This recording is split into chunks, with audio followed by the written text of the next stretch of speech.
लखनऊ सरदार वल्लभ भाई पटेल की 148वीं जयंती मनाई। भारत के महान दूरदर्शी राजनेता प्रशासक होने के साथ साथ वे प्रतिष्ठित वकील, बैरिस्टर तथा भारतीय राष्ट्रीय कांग्रेस के वरिष्ठ नेता भी थे। पटेल महान नेताओं व स्वतंत्रता सेनानियों में से एक हैं जिनके न सिर्फ आजादी से पहले के बल्कि आजादी के बाद के योगदान को भी भुलाया नहीं जा सकता। आजादी मिलने के बाद सरदार पटेल ने पूरे राष्ट्र को एकता के सूत्र में पिरोने में सबसे महत्वपूर्ण भूमिका निभाई। उन्हें भारत का लौह पुरुष तथा भारत का बिस्मार्क भी कहा जाता है। वल्लभ भाई पटेल की जयंती को देश में राष्ट्रीय दिवस नेशनल यूनिटी डे के तौर पर मनाया जाता है। वह एक मजबूत दृढ़ संकल्पित व्यक्तित्व के धनी थे। सरदार वल्लभ भाई पटेल ने कहीं ना कहीं आरएसएस को बैन करने का काम किया था, हम सब जानते हैं।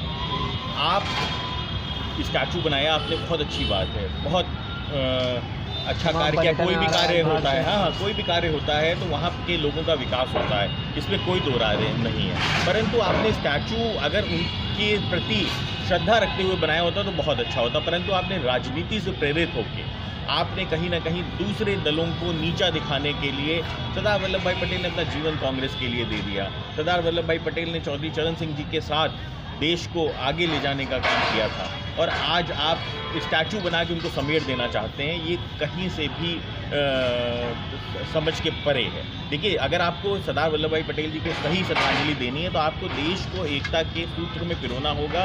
आपको धर्म के नाम पे, जाति के नाम पे और क्षेत्र के नाम पे जो आप राजनीति कर रहे हैं उससे दूर होना होगा। मैं रोहित अग्रवाल हूँ, राष्ट्रीय प्रवक्ता, राष्ट्रीय लोकदल।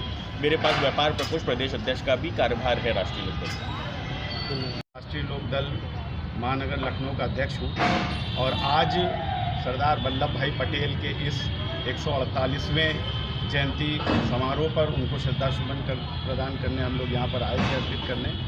और सरदार वल्लभ भाई पटेल लौह पुरुष जिनको कहा जाता है, महात्मा गांधी ने उनका नाम लौह पुरुष रखा था। 562 रियासतों को मिलाकर एक भारत बनाने का जो काम करा वो वल्लभ भाई पटेल के अलावा किसी में क्षमता नहीं थी। आज उस लौह पुरुष को हम लोग याद करते हैं, और आज की राजनीति के परिप्रेक्ष्य में ये चाहते हैं कि हम लोगों के बीच में एक बार फिर से सरदार वल्लभ भाई पटेल जैसा कोई व्यक्ति जन्म ले जो भारत की इस उथल पुथल वाली राजनीति को संभालने का काम करे।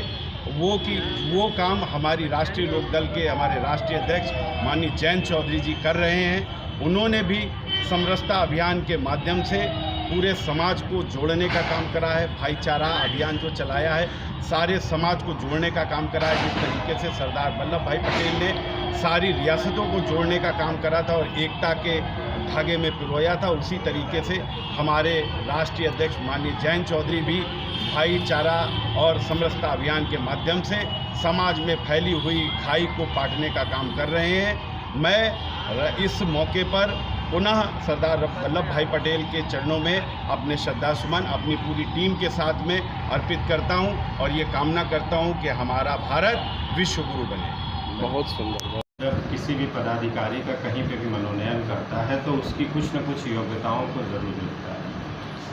हम पार्टी के पदाधिकारी कम कार्यकर्ता के रूप में अपने आप को और अपनी भूमिका को ज़्यादा दिखते हैं। कोशिश हमारी इस बात की होगी कि आने वाले समय में राष्ट्रीय लोकदल को हम बूथ स्तर तक मजबूती दे पाएँ। हर गांव, हर गली कूचे, वार्ड में हमारा संगठन हो। संगठन हमारा अभी लेकिन निष्क्रिय है, उतना सशक्त नहीं जितना होना चाहिए। तो हमारी पहली प्राथमिकता ये है कि संगठन की मजबूती, और वो भी अंतिम स्तर तक। सर, 2024 का लोकसभा इलेक्शन आ रहा है, बहुत नज़दीकियाँ भी आ रही, तो उस पर आप क्या कहेंगे और आपकी पार्टी क्या काम कर रही है? नहीं, नज़दीकियाँ तो बहुत अच्छी बात है, सभी में नज़दीकियाँ होनी चाहिए। अब अगर आपका नज़दीकियों से परिप्रेक्ष्य आपका अन्य दलों से है तो देखिए, भारत विविधताओं का देश है। हर इंसान को अपनी व्यक्त की आज़ादी है। जो जैसा सोच रखता है, जिस तरीके की विचारधारा को फॉलो करता है, उसको पूरी स्वतंत्रता है। लेकिन हम ये अवश्य चाहेंगे कि जो लाइक माइंडेड, एक समान विचारधारा वाले लोग हैं, दल हैं, वो सभी एक साथ हों। और इस देश में जो इस समय बहुत बुरी स्थिति है वो ये है कि संवैधानिक संस्थाओं का बहुत खतरा हो गया है।